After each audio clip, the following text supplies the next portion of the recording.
Today we'll be running through a BLAST lab procedure. For the first problem, we are asked in creating a simple plant cladogram. First, we have to do this by determining which in the chart had the most ancestral characteristics, so something that was adapted from the ancestor and has still remained the same, versus adaptations. So what those are going to be are new adapted characteristics as time goes on. So the first thing we did was determine that mosses had all of the ancestral characteristics that were present. Second, we had ferns, which had the vascular tissue and nothing else. Then we had the pine trees, which had the vascular tissue as well as the seed adaptations. And lastly, the flowering plants, most different from the mosses because of the addition of vascular tissue, seeds, and flowers. For example 2, we were asked why percentage similarity in the gene is always lower than percentage similarity for each protein of the gene, looking at a specific gene and its relation to Homo sapiens. So first we determined that multiple gene sequences can code for the same protein, which means there are select possible outcomes for proteins that can result from many different gene combinations, which makes it easier for the proteins to be similar rather than the genes. But again, there are 20 amino acids, and genes have 64 possible outcomes, which further proves this point. And then for question 2, we were asked to construct a simple cladogram. So roundworm was the farthest from humans with the lowest percentage similarity, then fruit fly, dog, chimpanzee, with being 100% protein similarity to humans. Therefore, that's what we included. For question 3, part A and B, we did a species discovery on the 4 species below and its adaptations over time.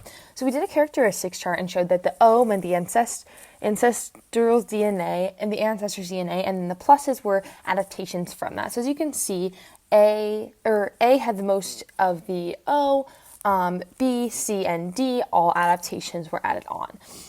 So what we determined from this cladogram is that A, with the eyes being present, was the most related to the ancestor. Then eyes on stalks, which was B, was an adaptation beyond that. Then we had the eyes present, eyes on stalks, and feet present for C. And then lastly, the D, because of the adaptation of the antennae. You can also see that B has the spines present, which is going to be addition on, as it is the only one of its kind. Part 1, our cladogram hypothesis. We hypothesize that the fossil specimen is a crocodilian species, indicated by the purple dot on the cladogram. From the fossil evidence, we cannot see exactly if this specimen has a palatal valve. Therefore, we place our hypothesis slightly before the palatal valve trait, but after the bird species has already branched off.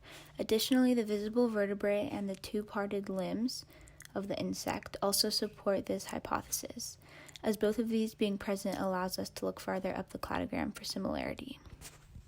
Here is a tutorial of how to run nucleotide sequences through the BLAST lab website. So first you will be brought to a home page and then click on the Save Strategies link in the upper right-hand corner. Then you'll be able to choose a file from your desktop or from your computer in general of the nucleotide sequence you would like to run through the database. After you choose, you'll be able to press View, and then you'll be able to blast the sequence.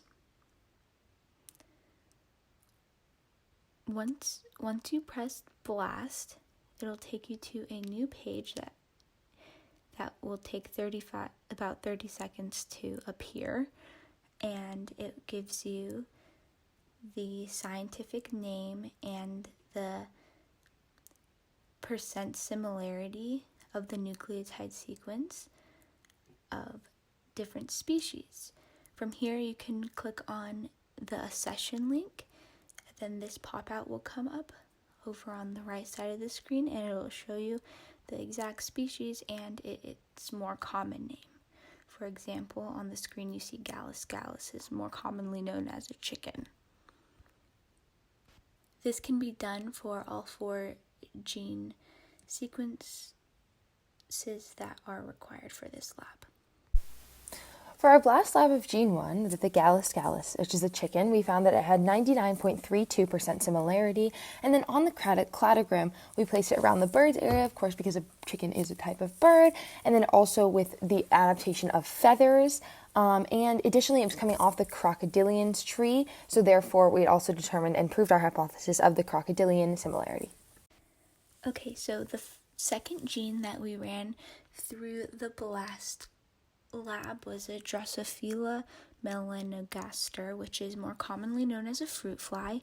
it had 99.88% similarity, which is very similar to the unknown fossil specimen. So on the cladogram, it is where the purple dot is on the insect's branch, and this fruit fly does have exposed mouth parts, therefore it is after that trait. For our gene 3, which was the Tinagopigia gutata, which is a zebra finch, it had a 99.43 similarity, so it's actually similar to the chicken, and we placed it around the same area as the chicken. Additionally, because it did have the feather adaptation, which is closer to the birds, but also was off the crocodilian's tree, because it did have the most similarity to the crocodilian species, and therefore we can see this as the same as the chicken.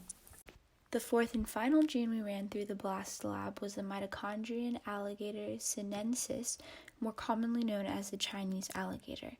This nucleotide sequence had 100% similarity to the unknown fossil specimen sequence. So we placed this on the crocodilian branch of the cladogram after the palatal valve, because Chinese alligators do have that trait. So in our final reflection of the lab, we were asked to determine if our hypothesis was supported by the gene. We predicted that the fossil specimen would be probably part of the crocodilian species. We did not predict that the unknown species is closely related to birds, but our purple dot would get moved down on the cladogram for this reason, the original hypothesized one. However, we were mostly correct in determining that it was related to the crocodilian species. This also stands by our theory, concluding that the fossil was, in some ways, more advanced than the insect characteristics, but not yet more advanced than the birds. So question 5, we were asked to provide the total number of genomes that BLAST provides, which is 59,871 genomes.